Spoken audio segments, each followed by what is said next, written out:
Hi guys. Welcome. What I want to get into, I had a few questions which I can pull here off my cell phone. Let me see if I can get this mic. I think you guys should pick me up pretty good. This is a Zing U. It's kind of a cheapo mic, but it serves the purpose. It does the job. It's called a Zing U. Condenser mic, but it came with the stand and everything. Everything was in the box. It's pretty good. I'll give you an update on it and let you know. You guys can also let me know how it sounds in the comments. I have more expensive mics, but for something like this, I don't think it was really needed. Um, Welcome to my studio. It's crammed and everything. It's a home studio. We're getting ready. We're in the process of moving it and everything. Um, I haven't been live in a while. I haven't been on YouTube in a while. We've been having family health issues and stuff like that, and family has to come first more than anything. So those are some of the things that I've been dealing with. But I will get back getting consistent videos out to you guys about certain things.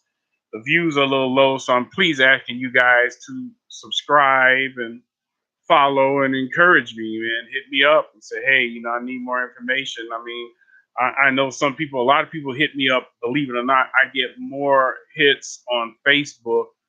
Um, for whatever reason, I think I'm more approachable there, more personal. I don't know what it is, but I get tons and tons and tons of hits on Facebook for people that want to know things. And I'm also doing live videos on Facebook about different issues, music, political, everything, personal.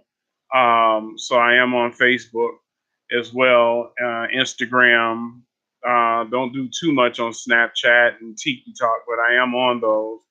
And definitely Twitter, with the Music Alliance Festival, Derek Smoker Jones, PMG1 Records Inc., all those different titles. So I am there. You can follow me on my website, smokinginc.com.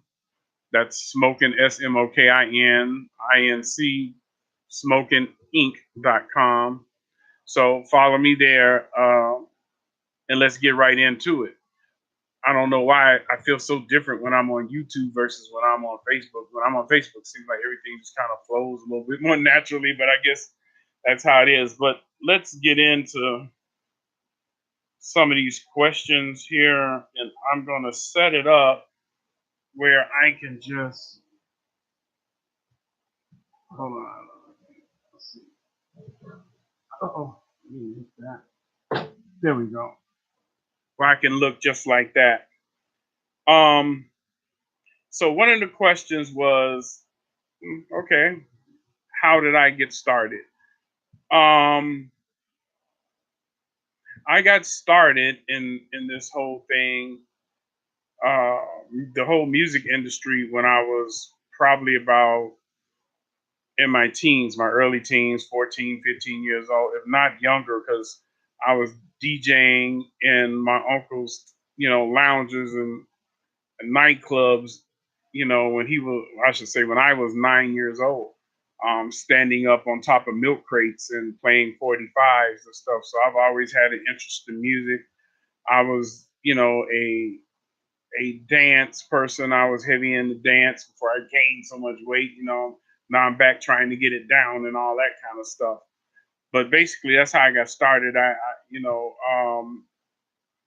progressed into going to Chicago Track Records, which was a house music label in Chicago. And before that, I just got into buying my own thing. An Alesis drum, Alesis MIDI recorder. Um, I had I think it was a Fostech um, type of recorder. I had, I think it was like a 4 channel or something like that. I had, and we would just lay tracks with that. I had a Linn drum also I used quite a bit, and I had a Roland drum, 909 that I used quite a bit, and that was pretty much my starter kit for producing. Um, so let's get in, to some of these other questions. Um, things that I've learned. One of the things that I've learned in doing this is definitely repetition. Doing it over and over again as often as I can help to make me a better mixer, arranger, if you will. I don't know everything. I mean, I started in an analog environment, back in the day, the whole 24 track board and the reel to reel, and splicing and doing the whole thing, the whole 9 yards at a place called Hair Bear that was located in Chicago, on the southwest side. So, and the engineer there at the time was Jeff Islinger, which was a very talented guy, or is a talented guy. Um, and I watched him work the boards, and he would teach me how to, punch in and out and mute in and out and stuff like that. But I came from an analog environment, and I know a lot of you guys today um, know just as much or a lot more than maybe I even know right now because of how technology's changed, and a lot of guys have stayed on top of the technology. With the MIDI devices and interfaces and the plugins and all the different programs, that everybody just lives by now. I live by them as well, and I try and stay on top of them. I One of the things I recommend for you guys, and before I get too far in this, I want everybody to understand I will be talking about certain mix techniques that I do and I've used, and some mastering things that I've done, but that's really not what this total video is about. So if you guys are tuning in to see a whole lot of techie stuff at this particular point, that's not really it. I'm just trying to answer the questions that I have here that were asked of me, and I figure I'll put them on YouTube instead of going on Facebook with them, and then I would just share the link. But we will talk about some things. If not, I don't want anybody upset. Says, "Oh man, he didn't show me this and he didn't show me that." That'll be in another video. I'm getting ready to set up other cameras once we move the studio, where I can really show you some things on a bigger screen and do a lot more things. To show you guys exactly what I use and what I do and why I use it. It's kind of important. But anyway, moving on. Um, One of the things that I've learned is taking notes. When you a lot of these different DAWs, I'm not a total master in, but I am very proficient in, Presonus Studio One. I love it. I think it's a very um, great DAW to use. It's very user friendly. One of the things that I don't like about it is, um, for what you pay for Studio One, I think it's a bummer that you have to continue to constantly buy your upgrades. Um, I give Fruity Loops more of the kudos in that. I would advise anybody, if you're financially challenged, I would go with Fruity Loops, because Fruity Loops gives you a lifetime of free upgrades. You can just continue to upgrade. You still may have to buy certain types of plugins from them and stuff like that, separate VSTs, but it's so many companies out here and there's so many places to get them from. But that's one of the things that I would recommend. One of the programs I would definitely recommend for people who don't want to continuously spend money on upgrading. But Presonus, I love the workflow of Presonus. Studio 4. I have Studio 4 now.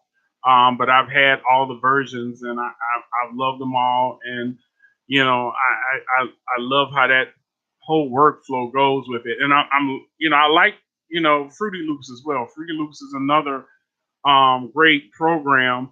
I also have Ableton, and Ableton is another one again where you have to keep buying and buying, and that gets to be a drag. I mean, I recommend Ableton for guys that are DJing and they want to do a lot of live performances, and you want to hook up a lot of interfaces, keyboards, drums, and you want to mix and mesh up on the fly. I think it's really a great program for that. And now with the new Fire that's coming out, that's out, I should say, definitely check out the YouTube on the Fire. That's a real nice machine. I don't.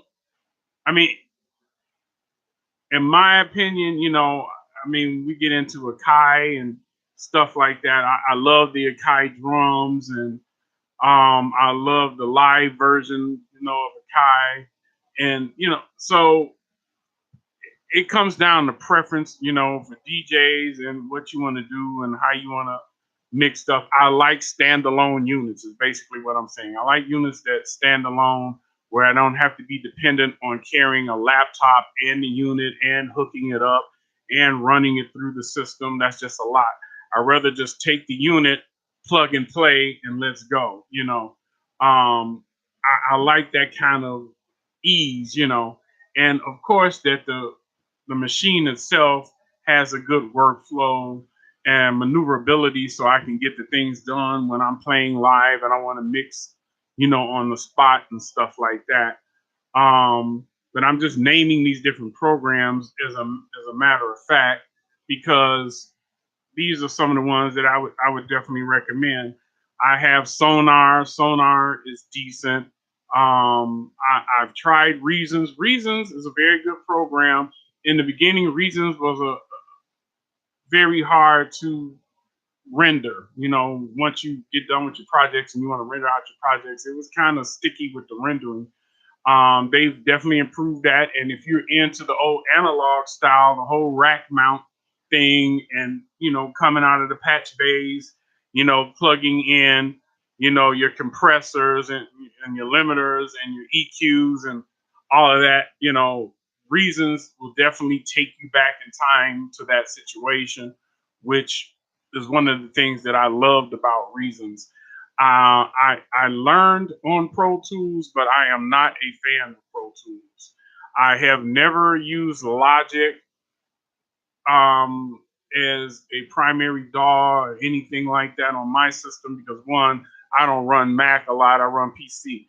However, I'm going to get a Mac, and I'm probably will be learning Logic very, very soon because I want to bring a Mac into my production now as well as my PC. I custom build my PCs to a certain spec that I need them for, and that's what I appreciate about PC because you can just build a monstrous machine and make it work. Some people swear by Macs, oh, it doesn't virus, it doesn't do this and doesn't do that. And other people love PC because, of how well you can upgrade them and change them. But, get you a nice tower, a nice cooler, you get you a nice quad core processor and, you can go to town, nice hard drives, all this good stuff. And we'll get into that conversation too of building a good production machine with, for PC. So that'll be another video that I'll get into and I'll bring somebody in to talk with us about that as well.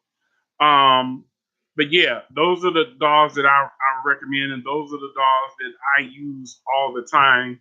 And I use different DAWs to accomplish different things occasionally. So I guess that brings me into the third question. How do I decide what I want to? How do I decide what I want to use, and when do I want to use it? Okay, well, it all depends on the project. Um, I do a lot of house, techno, dubstep, trap. I'm not. I do R&B music, stuff like that. I'm not real heavy into hip hop or anything like that, and not because I don't like the genre. It's just that um, that's the dryer in the background. Seems like always happens when I'm talking to you guys. But that that is one of the things that I'm not really heavy into. I love the music. I don't have anything against the music. It's just that I'm not heavy into the music, and I don't get a whole lot of clientele for that music because of what I do as a DJ and performer, which is house music and dance music. So I don't. My following is more geared towards that. So that's more what comes in the door for projects. So again, not being too long-winded on this, it depends on the project and what they want done. You know, for if I want to edit a song that's already done, then I would recommend something like Fruity Loops. Fruity Loops makes it a lot easier for me to edit and cut up a song or time stretch a song or remake a song from samples and stuff like that. I think Fruity Loops is very good for that. And also Ableton. Ableton's another one that's good to mesh up with as well. I have a problem, I don't like the workflow. I shouldn't say it's a problem. I don't particularly like the workflow of Personas Studio 4 on time stretching, the whole bringing the clock down and, is that, I just didn't like that. It seemed to be a lot easier, and snapping everything together in Fruity Loops. It was a lot easier in Ableton, to get those things done. So I would recommend those for you guys that want to take existing songs out here and cut them up and put your own feel to it. That would definitely be the way to go. Um, so I hope that kind of helps you out. So it just depends on the project and what they bring to me, and then from that I decide what tool I want to use. If they looking for something more from scratch, then my foundation DAW is always going to be Personas Studio 4. So, or Studio One, Studio One for whatever term you want to use. But I love Personas for developing and making tracks.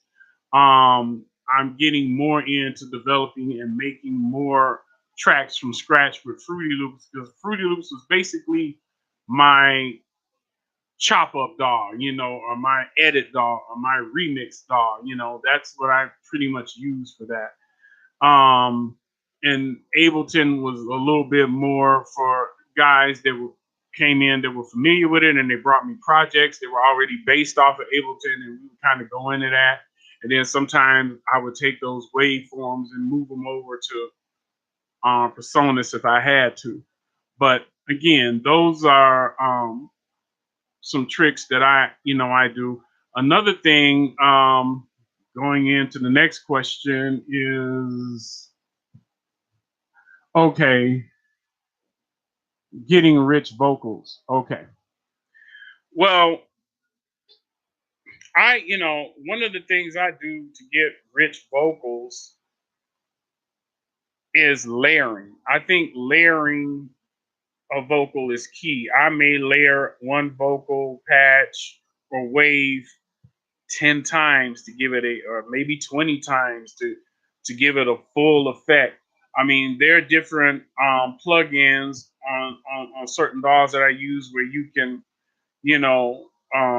double, triple, or quadruple, the vocal and all that, but definitely stacking works, stacking your drums, stacking, rich keyboard sounds and strings. You want to stack those. I think those give a lot of good body. I mean, in the past, I put out songs and I went back and they will sound good in the studio. And once they're rendered and, I'm watching the levels and all the levels are dropping where they're supposed to be, um, typically when I record and everything, and this is just jumping in and answering the following question. So I'm trying to answer two questions at one time. So typically, when I'm working on a particular track, or waveform, or I'm developing a sound, or I'm mixing down a particular sound, I'll pull up, my equalizer, and I'll adjust my drums by ear, and I'll look for that hard thump, playing in a club atmosphere. And the reason why I don't really want to give you guys too many numbers and specs is because it's up, in my opinion, and this is my opinion, it's up to personal preference. Everybody has a different ear, and everybody gets stuck in, oh, we got to follow this rule for drums, and we got to follow this rule for keyboards, and we got to follow this rule for vocals and background. And I mean, it's so many rules, and yeah, it's good to understand the rules, but at the end of the day, I'm hearing a lot of hit records and a lot of songs that broke the rules. They didn't follow the rules, and that's always seems to be the case with a lot of hit music. It never really follows the rules. So I've heard songs that were hits that did not play in time. The changes didn't come in time. You know, the beats were slightly off, and and it was like, how did this become a hit? It was because most of the time people came up with a good idea, and they just laid the idea and delivered it. You see what I'm saying? They just laid the idea and delivered it. And I think a lot more people should do that, instead of being so rigid. I know a lot of old timers, and maybe people that watch this may say, oh, but at the end of the day, I think it comes down to, you know, understanding the sound in which you're trying to mix. Um, I do house, dance, techno, so I understand dance music. I understand techno. I understand trap and EDM and those sounds, the build-ups and the drops, and the kick drums, the big room sound, and all of that. So, I automatically go to those things. Now, one of the cool things that I also do is I develop my own presets for certain projects, in my DAWs. So, like, you guys, depending on the DAWs you guys use, and you have a certain group of go-to plugins that you use to achieve a certain sound. I have these books that I use, like these composition books right here, and I keep notes on, my projects, and what I use, and the decibels I use, and what plugin I use to achieve a certain sound. um, they're good to write it down and have a reference to go back to when you're doing these projects. It's always good to have some sort of reference to go back to. It helps, and then it helps you to retain things too. One of the things that I learned, when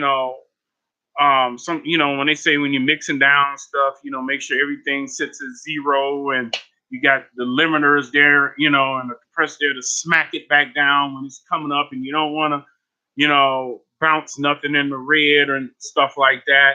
And what I'm finding is different DAWs give you different rendering, different outcomes. As you're working on it, and you watching your meters and everything. And this is why I say sometimes your ears are just more important than the meters. And you bounce it, it looks good from what you hear out of your monitors in your room. It sounds good, and you get it out there and you play it back, and it sounds good through your system.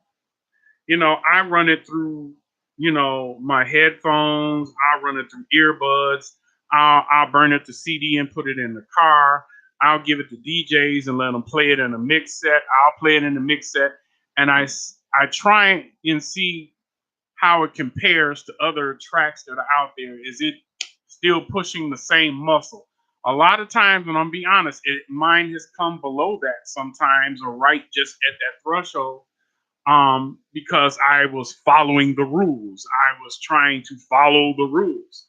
And I'm learning now that once I stopped following the rules, my tracks started sounding a lot better. They started sounding a lot more fuller. They started sounding, more, post pounding, it was just there.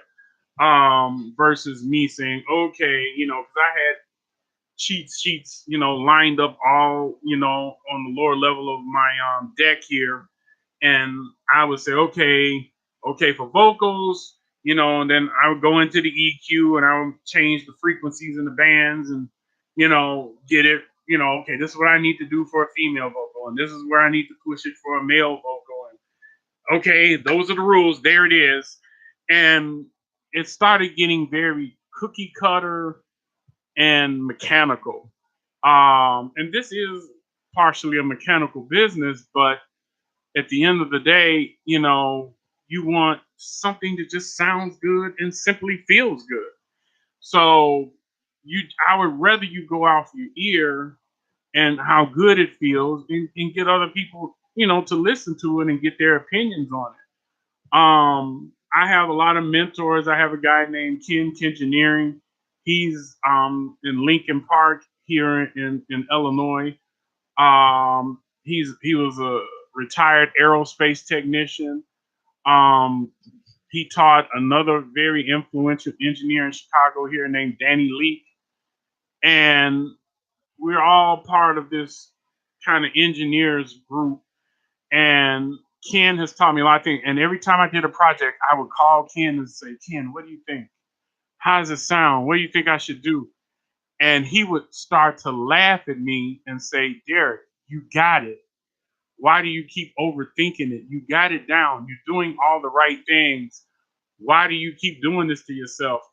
Just let it happen, And he was right. Once I stopped getting into that thing where I gotta follow this rule, and the drums gotta feel like that and the vocals gotta be EQ to this, and you know, one of the important things, and that's going into the next question. My room is not a perfect room. As you can see, I got a window here. I was gonna build a shield for the window to take, some of that vibration away. Put more bass traps in the corner and stuff like that. I don't care what kind of monitors you buy. Realistically, um, monitors, you can have some of the best monitors in the world, and if your room is not set up right, it just doesn't make a difference.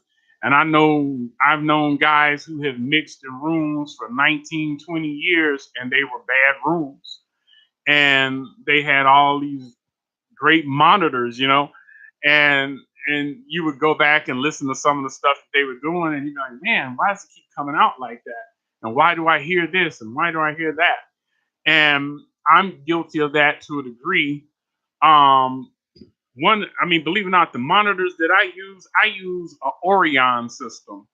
Kind of like what they use, well, exactly what they use in the movie theaters, the cinemas. Um, and if you're familiar with Orion system, they have three different systems. I think it's either three or four different systems, but I know for sure three. And one is kind of like your basic one that you would use for your computer. And then they have another one that you would hook to your TV and your gaming. And then they have their flagship, which is what I have, is what you would use for audio production. And I think they sound awesome. I mean, I've listened to Yamahas and JBLs and Technicas, and I mean, I've heard so many different monitors. But I think those do really well. They're not that big. They're probably 4 feet. I mean, 4 inches wide by 8 to 10 inches long. They're very slender, but they get the job done. And I can set my I use an Apollo Twin USB connection. I mean, Firewire is probably a better connection if you guys can get it. I'm gonna update my tower with a Firewire system. I just never. A lot more things now are coming out with Firewire connections. So I definitely want to be on the trend of that. So I got to step it up and put a Firewire card in my machine. But I would recommend those. I use that as one of my audio interfaces, and of course, Apollo Twin comes with a lot of good features. That you guys would probably be, interested in. You can set up your room within Apollo Twin, with its plugins to get a certain sound, classic sounds. I mean, it's really an amazing tool to use. And definitely get the updates and order a lot more of the plugins. I mean, because they have tons of them that can really make your musical experience and creation a great thing, and you can have your clients and the people that you're working with feeling really happy, giving them, certain types of sounds and feels that a lot of artists aren't using. And that's going into the next question. Yes, get creative. Get creative. Get very creative. And the reason why I say that, don't be afraid to try something. All the client can either do is say yes or no. I mean, if you're pressed for time and they're like, hey, we got to get this out. I mean, one thing I know about being pressed for time and being under the gun, it's going to make you a better mix engineer and a mastering engineer, because you're in a time crunch and you're going to do the best you can as fast as you can with the time allotted for you to get that particular project done. So definitely the repetition of that and being under pressure is going to make you a good mix engineer. My ambition was not to be a mix engineer. Well, no, it was both. Actually, when I started getting into, like I told you, my first things of, sets of gear and making my own records, on the house label here in Chicago, one of the things I started to like, I went to Columbia College here in Chicago, and I got hooked on radio and I got hooked on live and recorded sound. And it just stuck with me. I was just amazed at what you can do in a studio, and the people that you can meet and the atmosphere. And it was, and the biggest thing for me was the creativity, just watching people come up with things on the fly, and the collaboration and with the engineers, the artists, the producers, and all of this, man, was just amazing. It was just breathtaking to me. So those were a few of the things that I can say were just totally awesome, that hopefully have influenced some of you guys. And I heard a wise man say once, everybody has their favorite recording artist, mix engineer, producer. Always look for, respect them, love what they do, but always look into who influenced them, who made them want to be better, and or who made them who they are, or who was it that they looked up to. And typically I would advise us to go and do the same. Not so much be, let's say, another Jay-Z, but be, work on learning who inspired Jay-Z to be Jay-Z. And then maybe pattern yourself after that person, or learn from that person, or learn from what they did. Read up on them, listen to their projects. If they're still alive, figure out a way, to meet them or follow them or work with them or something like that. Another trick of the trade is to always work with somebody that knows more than you do. You know, it's a great thing, and believe it or not, it's not that you would be totally dumb in the situation, because with the way technology changes, and everybody has their own tricks, everybody, has their own influences. And when you get into a conversation with people, a dialogue, you find out that you have a lot of things in common, and then they teach you a lot of things, and then they find that you teach them a lot of things just in the conversation. So those are some of the things that I would also recommend. Um, as far as setting up your room, that is priority. Have your room set up. I mean, get you a decibel meter, check out how sound. I mean, they got apps now that you can get on your cell phone where you can download a decibel meter and just check out the sound and the acoustics in your room, how your speakers are being broadcast out. One of the rules that I typically do follow and that I recommend that you follow is, when you're positioning your room, you want everything coming to you in a triangle, like a cone. So you got your speakers out, and you want everything to come right here, dead center, right dead center. So just picture setting up your room like a triangle. You are the tip of the triangle. You want to be at the tip of the triangle, so everything comes from wide right into you you know so those are some of the things that you want to remember when you're trying to do these types of programs.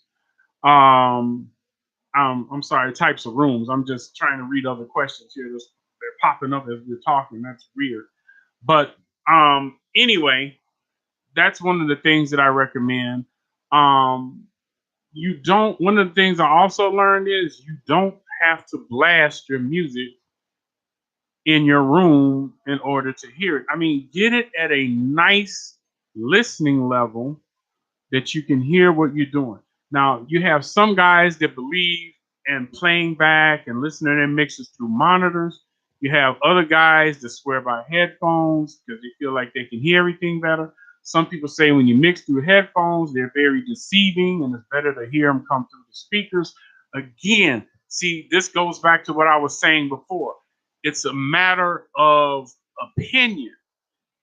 It's a matter of opinion, and everybody's got one, like the asshole that you sit on. You understand what I'm saying? So everybody's got an opinion. Everybody is going to have their own way of doing things, and that really comes down to what you're comfortable doing as a mix engineer, a recording engineer, a producer, or beat maker. You have to find your space in this game where you're comfortable and your workflow is comfortable for you. A lot of times people throw so many ideas and so many technical things at you, and you should do this and you have to do that, and you really should do this and you really should do that. And it becomes overwhelming and very confusing at times. So what you have to do is find your place, work within that space, and grow from it. And continuously get opinions. People are gonna tell you if your product sucks or is not coming out right or it's not feeling particularly good at the time or something like that. So those are the things that you definitely want to look for in handling your business. Those type of people that will give you positive feedback. What's the next question here?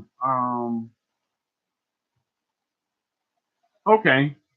Well, right now, I have the Akai Professional Drum I use quite a bit, the MPC. You guys can definitely see there's tons of YouTube video on the Akai Professional. I do like the new Akai drum, which I'm definitely in the process of getting, but I don't want to bring any more newer gear into this older space until we move. So a lot of the new space is going to get a lot of new gear, and I'm excited. I got actually stuff coming in. I'm waiting on UPS and FedEx as we speak to start dropping off more stuff, and it's going to be boxes and boxes of stuff that I can't wait to crack open. And hopefully we'll be able to set up the cameras and you guys can see how I'll be setting up this space. And you guys can tell me, give me tips. I don't know everything. I like feedback. People give me thumbs up, thumbs down, but at the end of the day, what I'm looking for from everybody is just, positive feedback. Um, but yeah, so that's one of the things I use. I always keep an APC. You guys can't see it in the video, but it's an APC um, surge protector. They're great to have, man. Listen, if you got gear, nothing's worse than, especially where we are with the changing climates. We get rainstorms, ice storms, and it's constantly hitting power occasionally. I mean, we're not as bad as some areas with it, but it can happen. And it happened to me recently. I was working on a project, and I think I was using actually Studio One for Sonos, and the lights, we had a brownout. And if you guys don't know what a brownout is, the lights went out for a few seconds and then everything came back on. And I heard my machine pop and, you know, but the cool thing was the APC, it took the surge. It didn't, I was worried that I lost the project, but I really didn't lose the project. The project was still there. I was able to open it back up, keep going. I immediately started saving everything just in case it happened again. But you definitely want to have some good surge protectors on your gear. Um, Especially when you're doing projects. The worst thing in the world is you building a project or you're working on a project that you're getting paid for, and the whole thing disappears, and you can't retrieve it. That's a. I mean, I can't even describe the sick feeling I felt in the process of me trying. I was working on that song the whole day. I never forget that day. I was working on that song the whole day. I had took up maybe about 19 tracks, on this, and I was still adding more tracks and trying to get the vocals right and the harmonies right, and and layering and stacking, as I was telling you earlier in this video, and the power just poof. The feeling that shot through me, I cannot explain. It was like, oh my God. And the swear words that I found, I didn't even know I knew those kind of words. But I mean, again, it's a good thing to have. I have a Novation Launch Key 49 keyboard. I use that. It's a good interface, and it pretty much integrates with pretty much any DAW that you use. I have a Tascam recorder I use quite a bit. I love it. It's good to bump your files over and master within it. It gives you a lot of the same things: your top shelf, your low shelf frequencies, and and it spits out a good MP3, and it works kind of like a hard drive where you would plug it up, it appears on your screen, and you can move your music over to it, and you can record direct into it. All you need is a good interface. I use Personas Studio One's interfaces. I use Fostex interfaces. So, I mean, I'm very digital. I don't have a lot of rack mounted stuff. However, I will. I'm into the old limiters and compressors and the rack mount, so I will be getting those just to have me a small rack on the floor. Excuse me, which is also on the way. I'm excited. So, I'll be using that. So a lot of new gear is going to be coming in. It's so much other stuff here. Keyboards behind me. I use a gaming style keyboard because, I like the big keys. I like how they feel, and they, when you're hitting them, you're hitting them.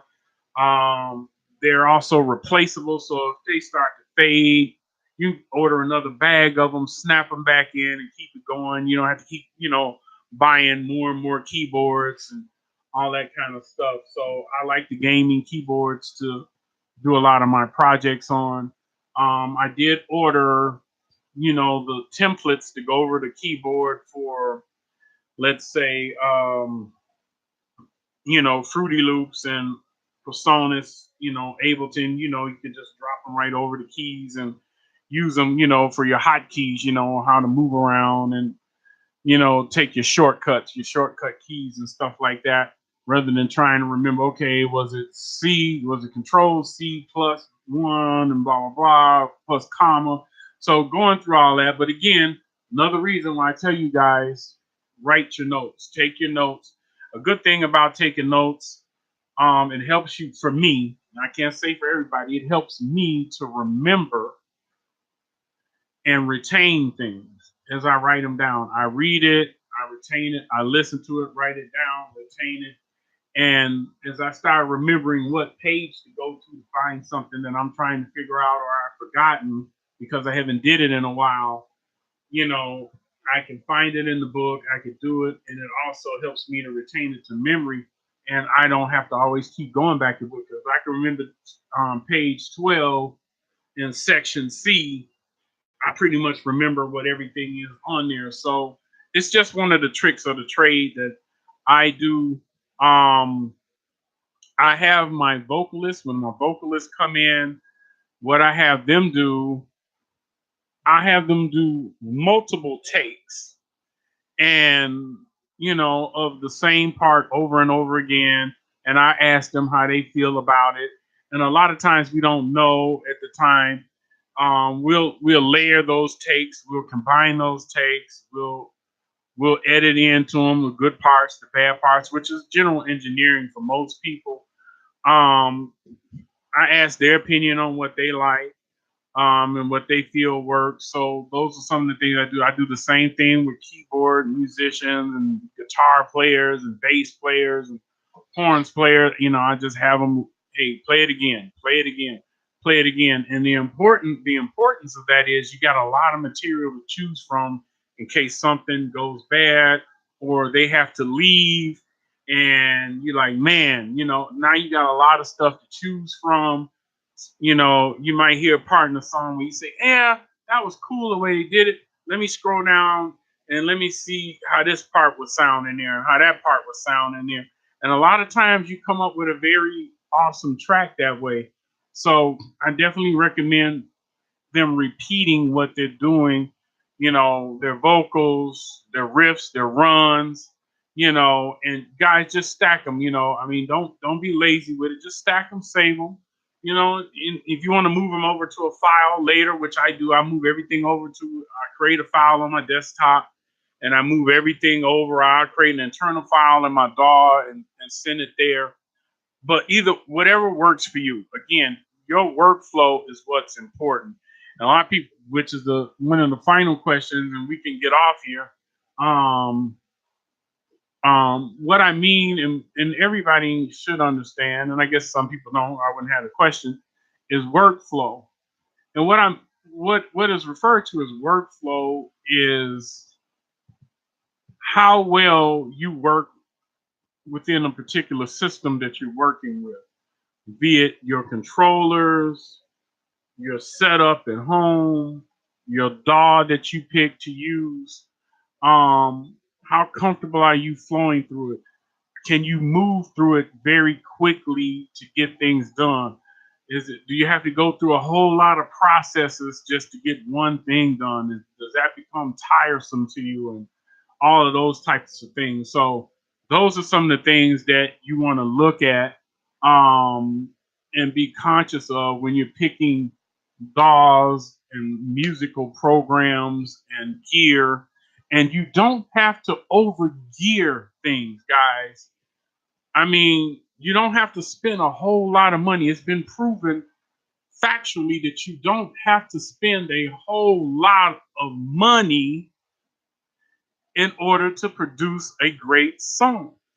Some people do it on very cheap, inexpensive stuff that you could go into a studio that things may run anywhere from 70 to $200,000, and if not more, $500,000. I've been in places where stuff has been $1 million, $500,000 plus. So, at the end of the day, here's another person that may have only spent $1,000 or $500 and still are able to put out a quality track just as good as a person who has all of this gear. I'm actually selling off gear. I'm trying to get rid of gear that I really don't use or don't need. I just thought it was a great idea at the time to have it. I've been in studios where they were so cluttered with racks and racks and racks of gear just for these guys to say that they have it and they got it. And then you ask them, how often do you use it? And, you find them dusting and putting dust covers on it. And you're like, well, when did you use that? When's the last time you used that? And then 9 times out of 10, they're going to tell you, well, primarily the thing that gets the most exercise in my studio is my interface, my keyboard to my computer, and maybe a drum. But you got all of these things in the room that you're not using, So think about it that way. You get a good DAW and it has great plugins. I think that's the way to go. Now, one of the other things I want to address before we end the video is, you have a lot of other companies out here that create plugins that are only obtainable through internet connection. I'm a fan of Captain Plugins. The downside to Captain Plugins, and there's a couple other ones out there that's like that, but I'm mentioning Captain Plugins, and this is no diss to Captain Plugins because again, I'm a fan. I love it. The downside to it is when I'm on the road, I'm on an airplane, or I'm sitting in the back of a cab or a limo or whatever I'm doing, trying to get to a gig or something like that, and I want to, make a beat on the fly or create something, my Captain plugin, if I don't have a tethering system through my phone, or now I purchased a Verizon and an AT&T hotspot unit that I carry with me now, so I can, get online if I have to. And then there's some places that I went where I just can't get online. I don't care what I have. And I may want a particular sound or feel that I get out of the Captain plugin, and I can't get it because I can't get online. And I really recommend that, and I recommend this to them if they ever watch this. I think you guys should develop a package where your system can be obtained offline. Sending it to the cloud is great. I understand the theory behind sending it to the cloud because let's say you worked on something in Chicago, you go to New York, you could go right to the cloud, log in, go to, and bring it right down into the session and work where anywhere in the world as long as you got internet. And you don't have to carry a lot of stuff with you. But the downside to it is if you're a person that likes creating on the fly at different times, at different periods, and you may not always have internet access, this can be a great frustration and handicap. And there are other companies out there that's been doing it for 11, 12, 13, 14 years, if that long. I'll give them at least 12 years that have been doing virtual cloud type plugins, and people pay into them monthly or yearly or whatever the case may be. I'm not knocking them. They get the job done as long as you have internet. And for those of you all who are not concerned with that, these are great companies to go to and use them. I personally would prefer that they had an offline base to do things. Finally, in the mastering, and I know I've been saying I'm trying to get off here, but as far as mastering goes, the best advice I can give you, if you have a bad mix down, you're going to have a bad master. Mastering shouldn't be any more than you enhancing or putting the final touches on your mix down. All the work comes in your mix down when you're EQing, you're trying to get the right feel, the right sound, the right balance. All of that comes together in that mix,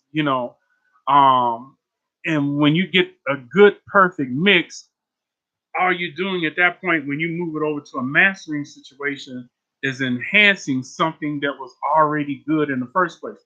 because if it's garbage in, it's going to be garbage out. So you guys got to remember that. If it's garbage in, it's going to be garbage out. So remember, all the concentration, all the work, you really want to put it in your mix, and not so much trying to clean up a mess in your master. That's kind of backwards. Don't try and clean up. The mastering is not for that. And that, again, that's my opinion. Some people may disagree, but I strongly feel that that's not what the mastering is for. Everything should come together in your mix, and then if you got a good mix, you move it over to the master, and it's like painting a car. When you're doing, the mix is like doing body work. You do nice body work, you paint the car, you prime it out, you do all these things, you gloss it, you put the coating on, and then you go and bring it to the mastering where you buff it out to get that perfect shine. The car is done, it's looking good, it's feeling good, but you just want that glassy shine to it, and that's what happens in your master. So that's just my opinion of that. Again, if you guys are looking for more technical frequencies, I mean, I will, if you want, put it in the comments below. I'll come back and I'll share my cheat sheets with you on the frequencies that I use, when I use them. Turn the cameras around so you can see me in action on the actual DAW or program, and you can see, and try and hear and listen and hear and see what I see and stuff like that. But I hope this was helpful to some of the newer guys that are getting into it, and some of you veteran guys that maybe never thought about some of these things. But again, I encourage you not to always be a rule book mix and mastering person, and just kind of relax and go with the flow of things. And don't always depend on your DAWs that you use to pop out this great sounding project. Sometimes you're going to have to use your ear, and you're going to have to trust your gut to say, okay, I know this is clipping on here, but when I play it out here, it sounds perfect. And when I play it in the club, it's perfect. Balancing always to zero is not always necessary. It's not always, in my opinion, a useful thing to do. And sometimes it can record your tracks very low. Um, I'll get into more when to gate and when to compress something and all of that in some of my future videos. Hopefully, when we move, I might end up doing a couple of more videos at this location before we move, because we're still waiting on some furniture and stuff to come in. But man, if you guys got any questions, please like, ring the bell, follow, share, man. I'm trying to be a help to a lot of people that's out here trying to figure out things and just trying to figure out a career, and if this is something they want to do, and things, give you a different perspective. Everybody that I look at on YouTube kind of gives you the same techie, I know everything perspective, and I can't say I know everything. And I'm not trying to be that techie guy that, some people learn that way, and that's fine. If that's for you, then that's great. And I could do those things. I don't have a problem doing those things, and I will in the future get into the techie aspects of frequencies and different things of that nature, and what I use on certain vocals, and what I use on drums, and what I use on guitars, and how do I move and mix and arrange my tracks. And again, arrangement comes down to personal preference. I think as long as you have everything that falls in time, and it falls in its proper counts and changes, is cool. But then again, I've heard hit music that doesn't fall in those parameters at all, and you thinking it's going to change or it's going to make this or that, and it never happens. And you're like, whoa, wait a minute, what did they do in that song? But it's a hit. It's a top 10. It's a top 20. It's a top 100. Go figure. But peace and love, guys. I hope you enjoyed this. Again, subscribe and share. I appreciate you.